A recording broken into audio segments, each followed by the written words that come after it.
G'day there guys, it's Connie here again, reading Reddit for you lovely folks on this beautiful, well, whatever day it is where you're watching this. Anyway, sit back, relax, enjoy, don't forget to hit like and subscribe. Let's get into it. Okie dokie, we're on Off My Chest. This one was written by user Pow That Girl, and it's titled, I just put in my notice for the job that I hate, and half of the staff is quitting too. My bosses don't know that they'll be left with 2 employees. This is long, and I'm sorry in advance.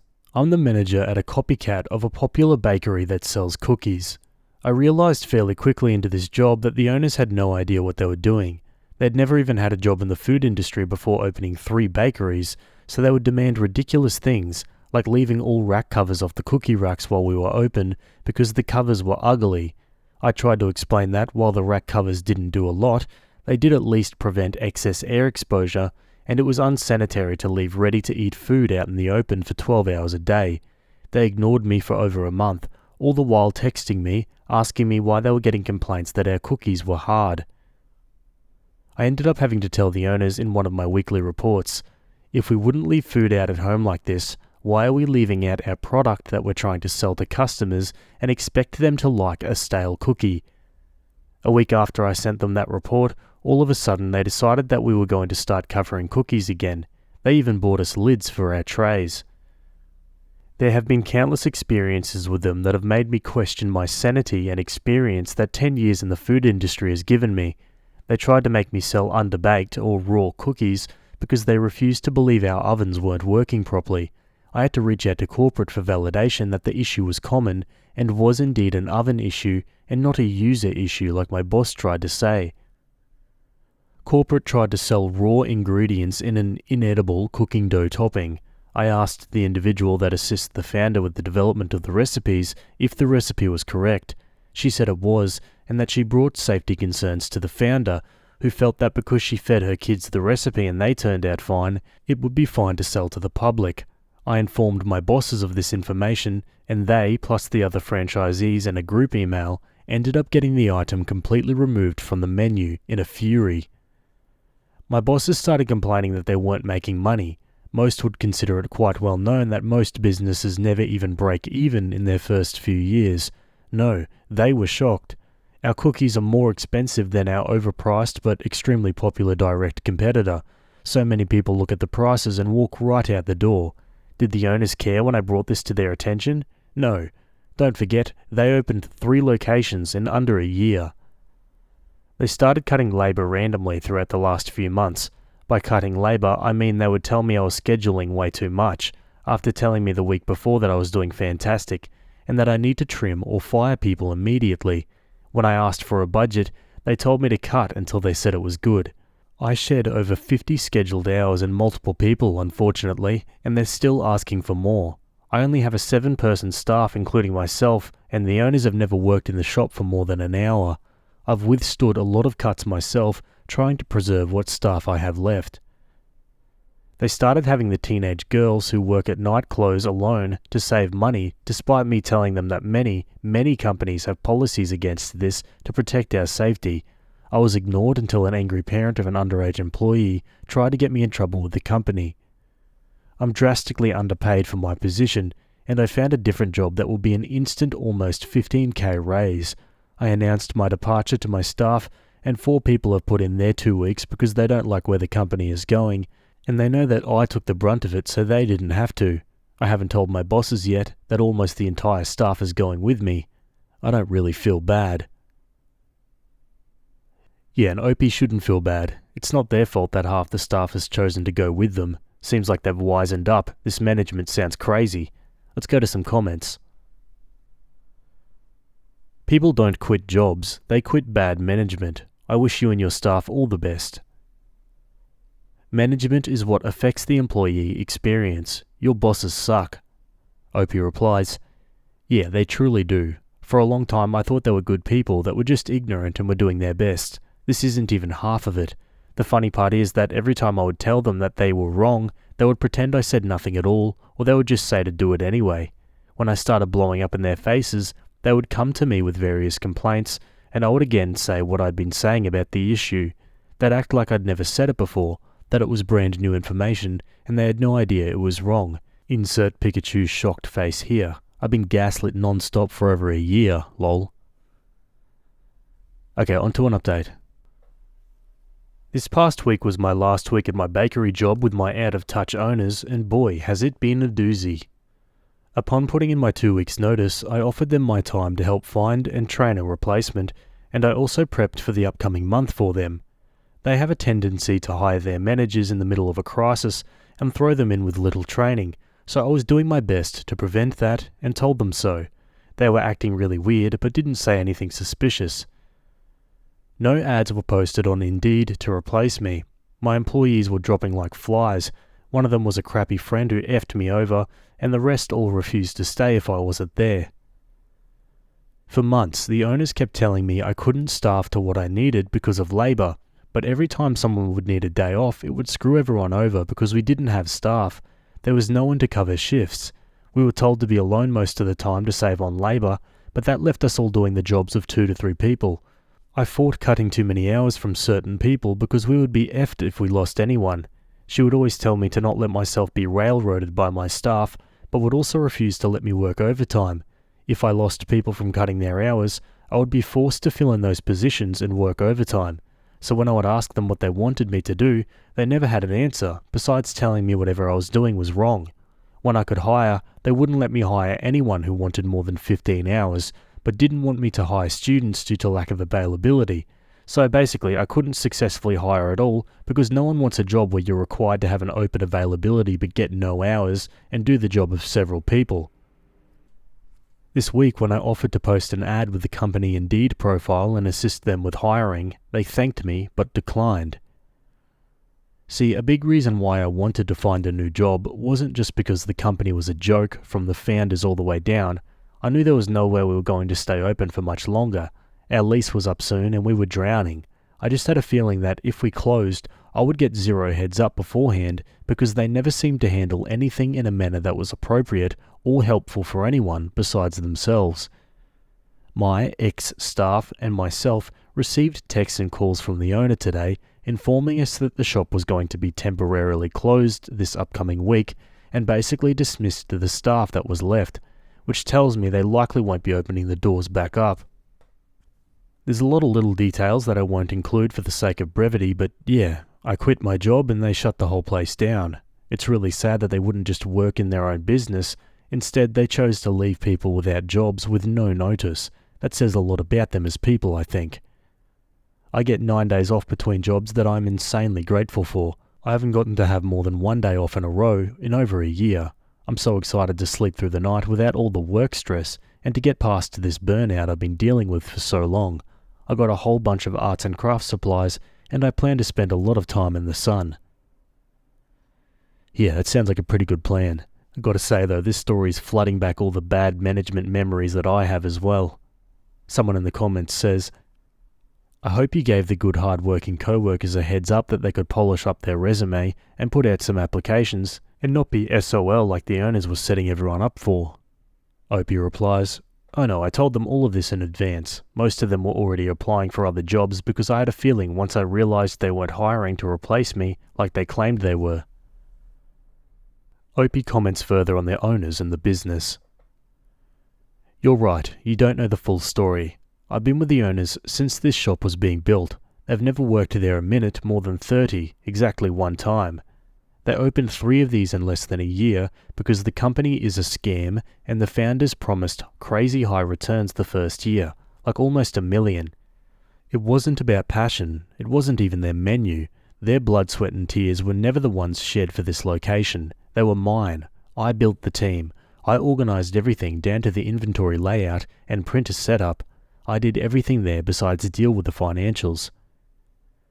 If you read the first post that this post is updating, you would know I spent a year doing my best to help them make decisions that made sense for the good of the business, but was ignored every step of the way until some of it blew up in their faces.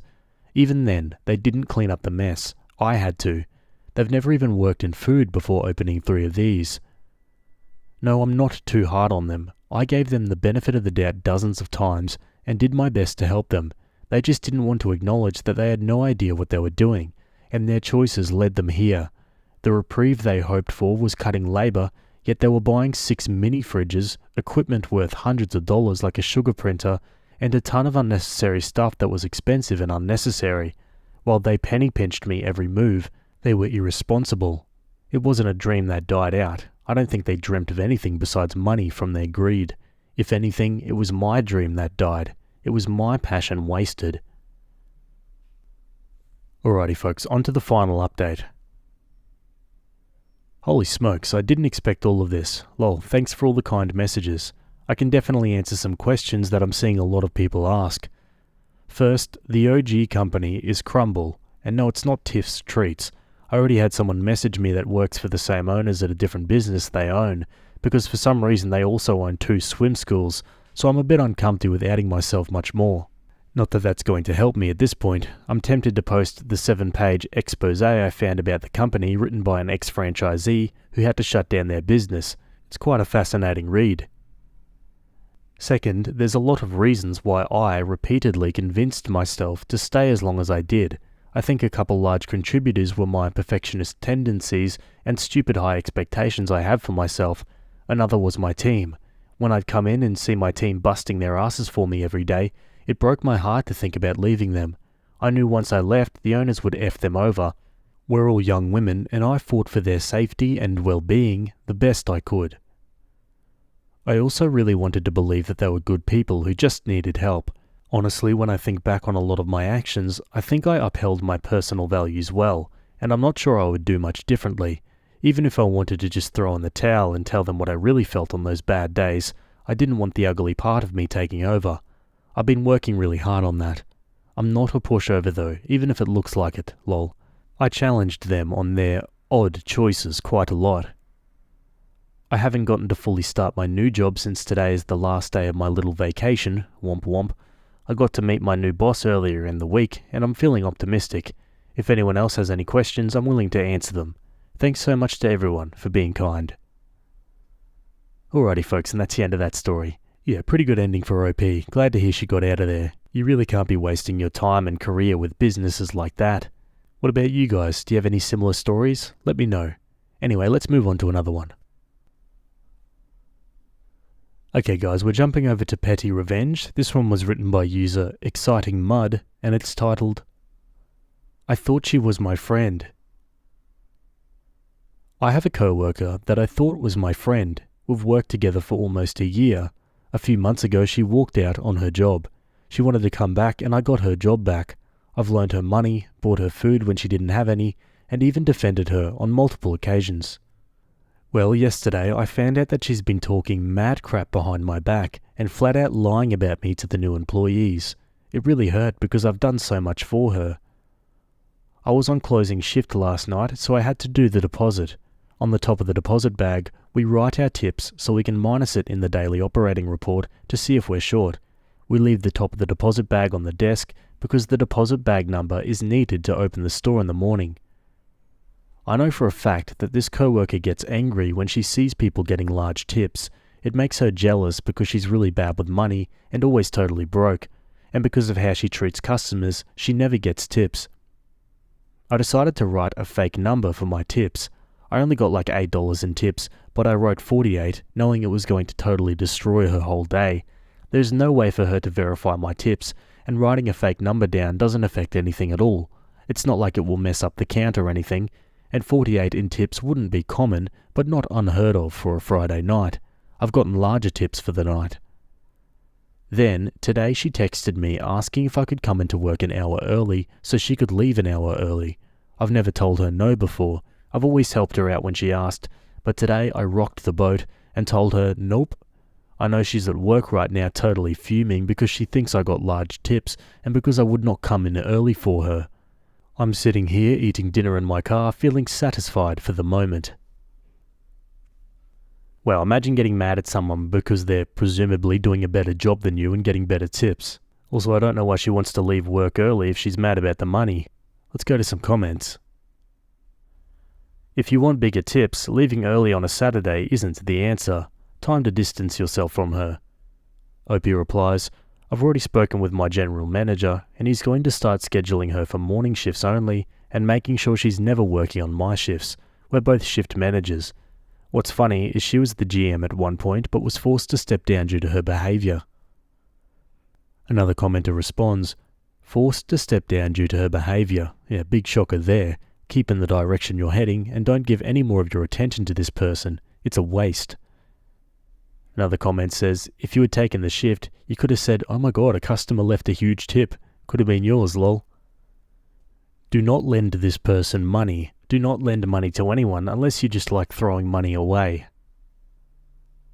Okay, Opie updates in the comments.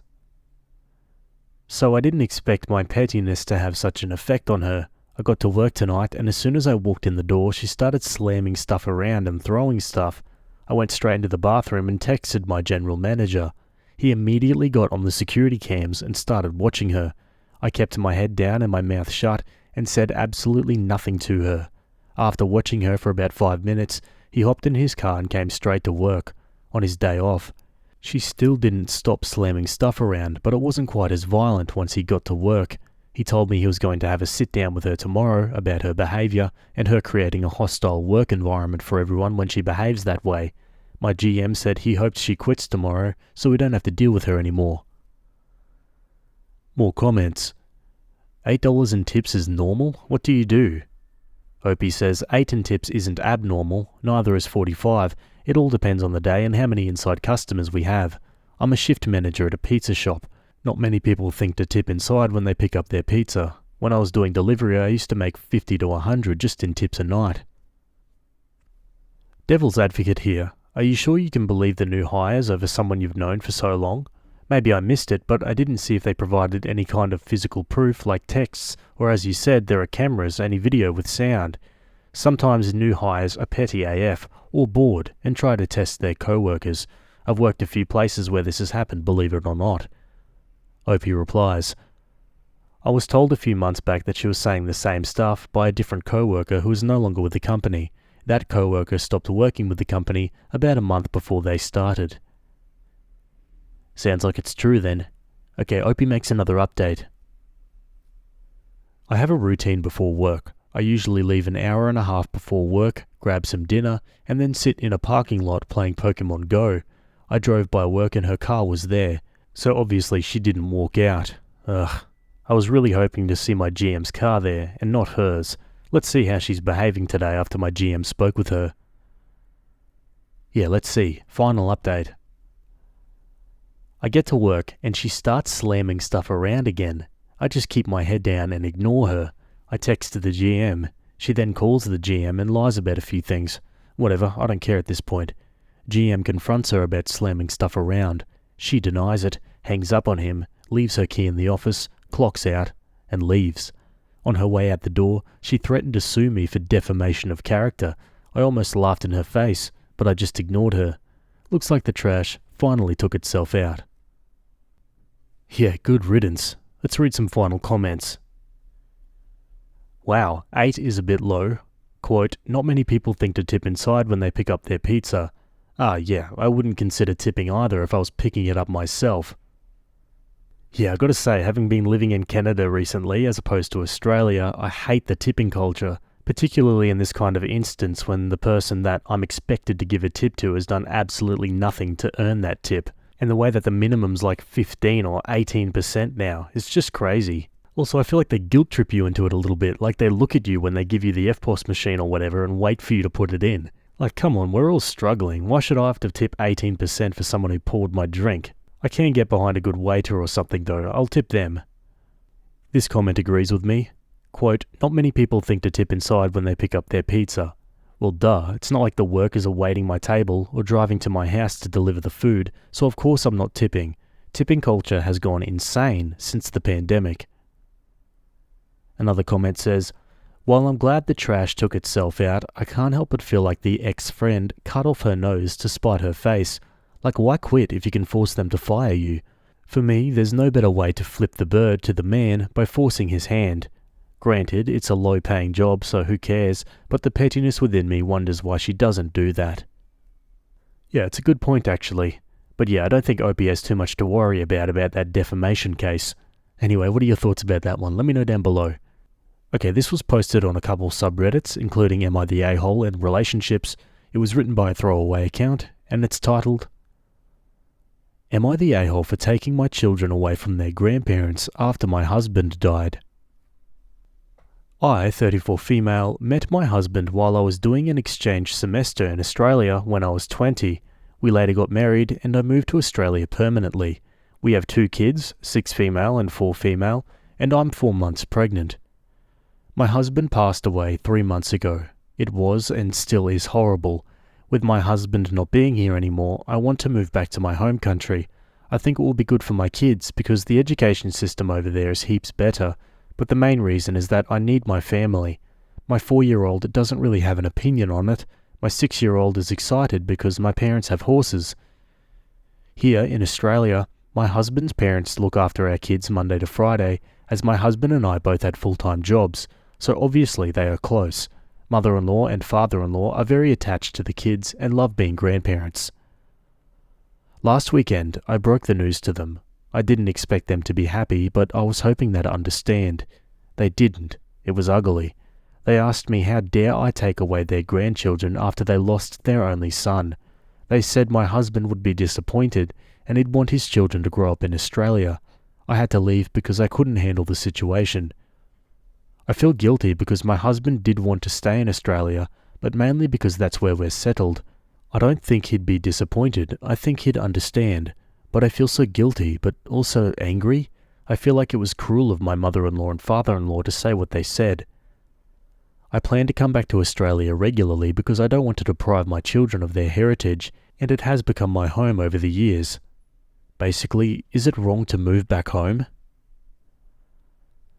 Yeah, that's tricky and a really highly emotional period of their lives. I really don't think anyone's at fault here for feeling how they're feeling. Let's see what the comments think. No a-holes here. These situations just come up when a loved one dies. You need your family and they need theirs. I'm not going to call someone an a-hole for reacting adversely during their grief, and I'm not going to call someone an a-hole for wanting a support system. One comment replies, "I completely agree with this. Just a sucky situation. Any way the grandparents could move too. If he's their only child, there wouldn't be other children keeping them in Australia." No a-holes here. Everyone is grieving right now, and all of you had valid emotions. They lost their son, and now they're losing their grandchildren. You lost your husband, and now you're alone in a foreign land. Family therapy is definitely needed here, but I don't think anyone's the a-hole. I hesitate to pass judgment because this is such a rough and hard situation for you as a parent, but I will say this. Please keep in mind that your children have been raised with your husband's parents as a constant fixture in their life. Your kids are too young to grasp what it means to be in Switzerland versus Australia and their grandparents, who have raised them almost as much as their parents, who they've seen nearly every day of their remembered lives, gone. Going from that consistent exposure to seeing them only a few times a year will not be a smooth transition, and you can't assume it will just because the 4-year-old doesn't understand what's going on and the 6-year-old is excited because horses. You have to do what's best for your family. But rest assured your parents-in-law are not being a-holes. Your children will be devastated. There will be an adjustment period, and it will not be easy. No a-holes here. I'm so very sorry for your loss. It must be terrifying to think of the future right now. It's so very soon since you lost your husband, and I would caution you against any rash decisions. You need to be gentle with yourself and your husband's parents. It might feel like a deep comfort to go home where you feel safe and to escape the pain of losing your husband, and I wonder if the impending birth of your child is making you feel like there's a time limit on when you need to move. Slow right down and let yourself grieve. Let your children grieve, and let your husband's parents grieve. There is no right way to navigate the awful situation you find yourself in. You have every right in the world to move where you want. You must feel terribly isolated in Australia, just as it's the grandparents' right to feel utterly heartbroken over the prospect of losing the amount of contact they have with their grandchildren. You may be seen as the enemy for a long time, but I hope you see they're only lashing out in pain, as I believe you are too. Whatever decision you choose, I think you need to approach your in-laws with resolute transparency and accept any hurt they might feel, but understand it's ultimately a painful move, but one that is your right. Again, I'm so sorry for your loss. There is no right way forward. Navigate it as a family, and I hope your relationship with them is stronger for it.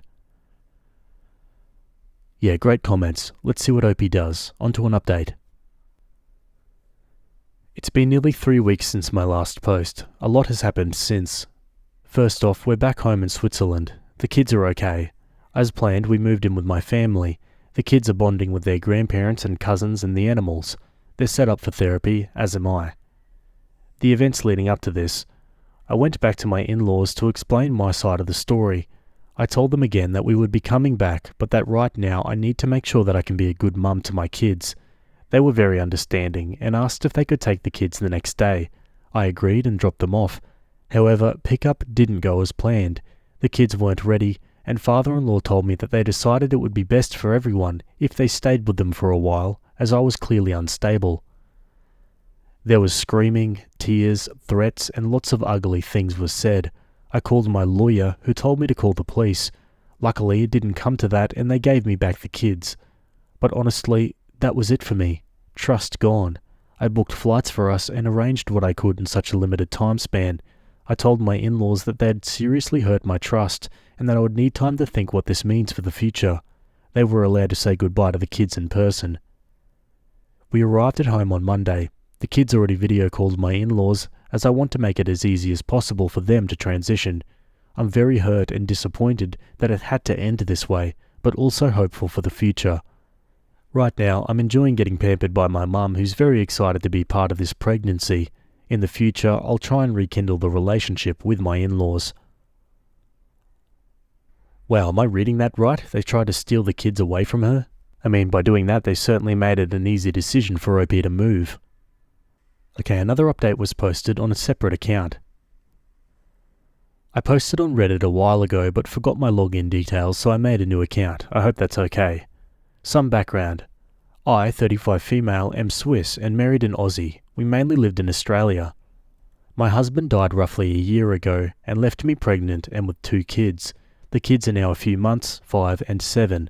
A few months after my husband died, I made the decision to move back to Switzerland. My in-laws, who used to look after our kids, did not take it well, and possibly tried to kidnap my children.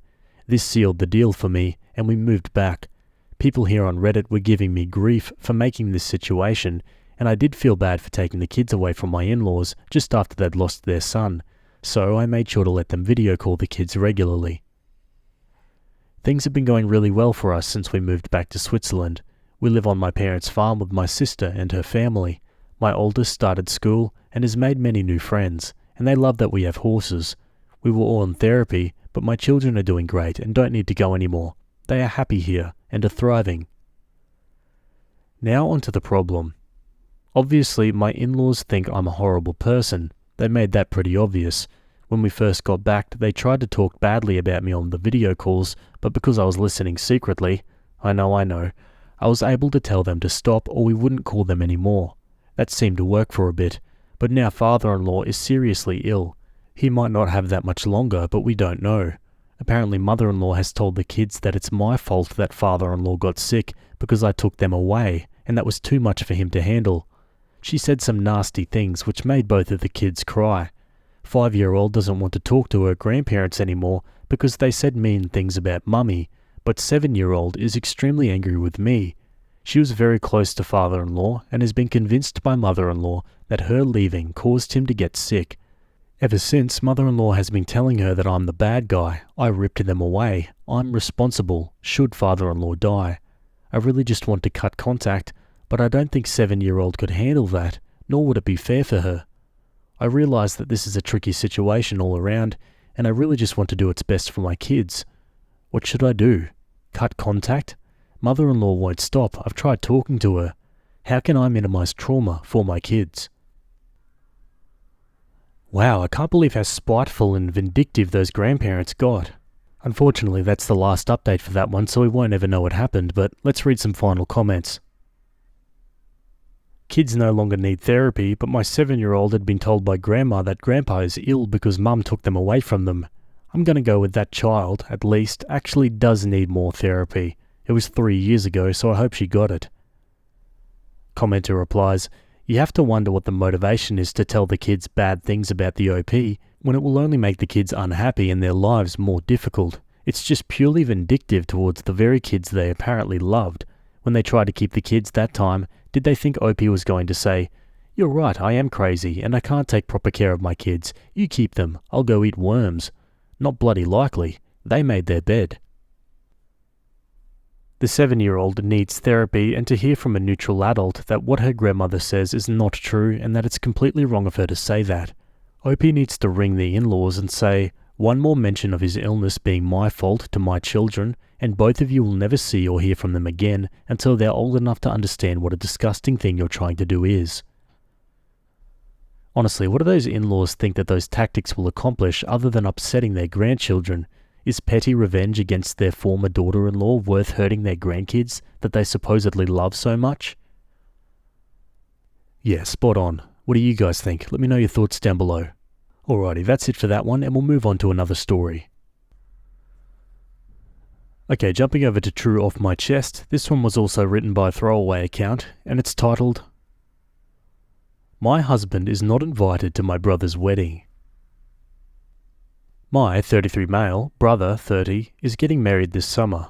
The invitations have been sent out, and even though I'm married, my husband is not invited. In December, I'll have been married to him for 5 years, and together with him for a total of 15 years. None of my other brothers and sisters are married or in a relationship, but they've all been afforded a +1, as has every other adult guest whether they're married or not. My brother tried to tell me there is no room on the guest list. I'm extremely hurt, and I'm disappointed that he is excluding my husband, and that my other brothers and sisters, my parents and my grandparents, say that he is right that it's no room, that I can't force my husband on the guest list, and that I'm wrong to be upset. They've never outright shown that they're against my husband, but now I know better. Before now, he was always included in family events. It really hurts. Yeah, you guys thinking what I'm thinking? Opie's a dude, his husband. Yeah, I think we all know what's going on here. It starts with a H and it ends with phobic. Let's go to some comments. Opie, of course it hurts. If your family cannot respect you and your husband's marriage, then I wouldn't blame you for not attending your brother's wedding. Pure and simple. You are not wrong to be upset. Quote, "There is no room on the guest list." What bullcrap. I feel like this requires more than just not going to the wedding. I'm sorry, but this is in the realm of F every single family member that supports your brother and don't speak to them again type of response. This is your husband, the person you decided to spend the rest of your life with. I can't imagine how he'd feel being around any of the people that support his exclusion from the wedding. Can you? How can he ever be comfortable around those people? I can't imagine speaking to any of them ever again. Sorry for your situation. That's truly awful to hear, but I would consider not going to an event where my partner of 15 years isn't welcome. Tell them you're going to save them another guest on the list. Opie says, "I have told him. I'm staying home and not going to Brisbane for the wedding." Another commenter replies, "Oh, I'd still go to Brisbane, just not to the wedding. There are tons of things to do up there. Make it a lovely weekend for you both. If you're lucky, you'll run into some friends or extended family, and you can tell them how much fun you're having not going to your brother's wedding because your husband wasn't invited. Maybe even stay at the venue or hotel where everyone else is staying and wander down around pickup time in shorts and a t-shirt, telling everyone you're off to go whale watching since your husband, the groom's brother-in-law, wasn't invited to the wedding. I'd be petty AF with it." Opie says, "There is no hotel. With the exception of myself, everyone else who was invited lives in Brisbane, and as I said in my post, my family says I'm wrong to be upset about this. They don't care what I think. I have absolutely no desire to be anywhere near the people who have hurt me so much." Yeah, and who can blame him? Also a bit of an Australian trend today, although it's not exactly a good one. Let's go to an update. Background from my first post. My husband was not invited to my brother's wedding. At the time, my husband and I had been together for almost 15 years and married for almost 5 years. Now almost 17 years and married for 7 years. We found out that my husband wasn't invited only 8 weeks before the wedding, months after my brother had joined my husband and I when we went shopping for new suits for the wedding. All of my other siblings were single, but they were all given a +1, as were the other adult guests. It was only my husband who wasn't invited and me who wasn't allowed a +1. My brother's fiancée and her family thought my lifestyle was wrong, so her and my brother told everyone I'm straight and not married. Previously, I'd never had any issues with my brother's fiancée, but apparently she always believed I'm a degenerate. None of my other siblings, my parents or my grandparents, sided with me. They said I was wrong for being upset. I didn't go back to Brisbane, where my family and my brother's fiancée and her family all live, for the wedding. No one from my family has spoken to me since, due to how upset they are that I, quote, tried to make your brother's wedding about you, in their words. Me being upset that my husband wasn't invited, and my brother telling his fiancée's family I'm straight, means I made the wedding all about me. I've realised my family wasn't actually supportive of me being gay as I thought. They wanted to keep up appearances for the wedding. It has been almost 2 years. Even after everything, I still miss them sometimes, but I also know that it's better for me this way. My husband has been wonderful, his family, who are the exact opposite of mine, and they've been wonderful as well. I've had a few messages asking for an update.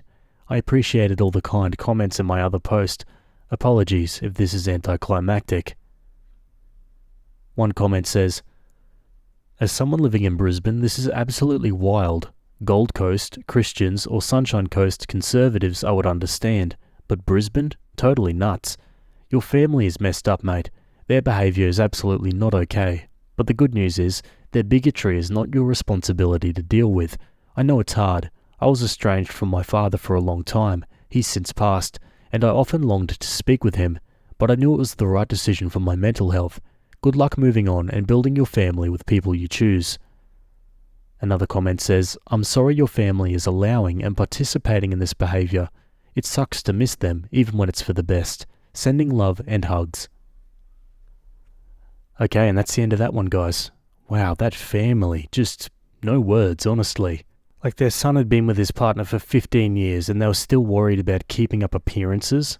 How can they go that long and still not be okay with it? It's just crazy to me. What are your thoughts? Let me know in the comments. Anyway, let's move on to another one. Okay, we're jumping over to Petty Revenge again. This one was written by user Pastor Mark, and it's titled, I got a little girl in trouble on purpose. I have a 1-year-old son, and we decided to go to the playground one day.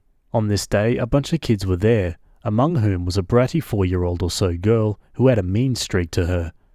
My son, who didn't know better, went close to her, and she just tells him, What are you doing here? You're not invited here.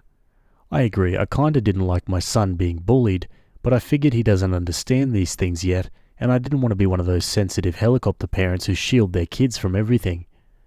So I just took my son and we played elsewhere.